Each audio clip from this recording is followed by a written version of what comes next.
My parents looked down at my boyfriend not knowing they worked for him. I, 25 years old, recently dated a guy named Eric from a friend of mine. We had been dating for a year until I decided that it was time for him to meet my parents. My parents are both construction project managers and work under one company. I was nervous about their first meeting because I knew my parents tended to be overly protective and somewhat judgeful. The introduction went smoothly, and my boyfriend bonded over shared interests with my parents. However, the atmosphere shifted when the topic of Eric's profession came up. My boyfriend mentioned that he worked in construction.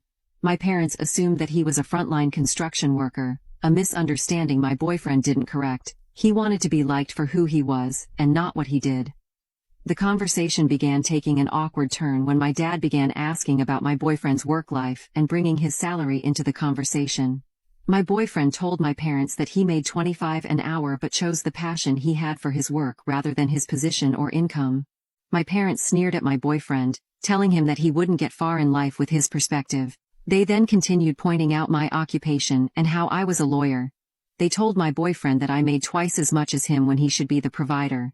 I joined the conversation and told my parents to stop because of their rude behavior towards Eric. My parents laughed and then began to apologize unapologetically, saying that it was over the line. My boyfriend kept his composure and shifted the conversation to another topic.